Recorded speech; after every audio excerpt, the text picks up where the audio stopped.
This is the closest color I could get. It was really hard to find the correct color. I'm gonna go about 2 feet long, and I put the end of the string in my mouth to get it wet. That tends to bring all the small fibers together, and then thread. I have a curved needle. This thing's pretty small. So I've started the curved needle, poke through both sides of the tear, and these gloves help grip the needle.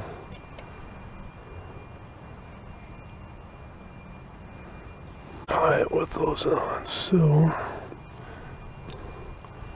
I'll loop that through, pull it tight, get another loop, pull it tight, and I'll do one more.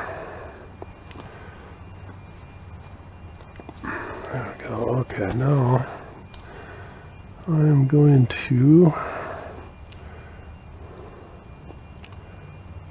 you could also use the pliers to hold on to the needle. This leather's not the easiest stuff to push through, and this is a pretty thick needle.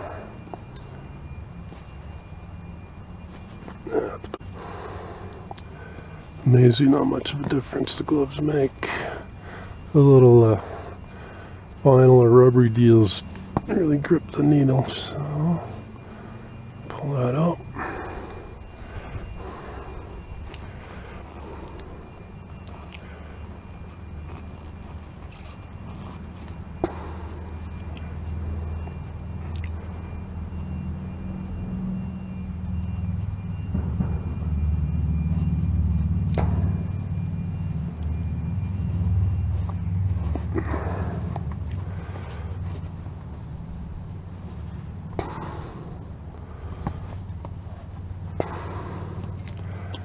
So I'm just going to continue that process and seal that right up.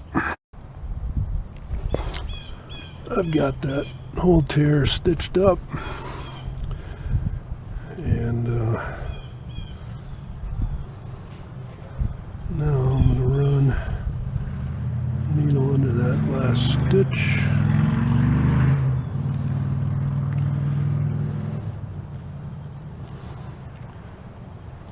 Through again, pull that tight. I'm going to go to the next stitch, do the same thing, if I can get the needle in there. And with these tears and material, my experience has been the longer you let them go, the worse they get. So it's usually best as soon as they start to repair them. I'll take the Swiss Army knife scissors, cut that off, cut that off. Oh, it looks much better. This is the seat before the repair. Be sure and check out my other videos. Please subscribe, like, share, leave a comment below. Have a great day.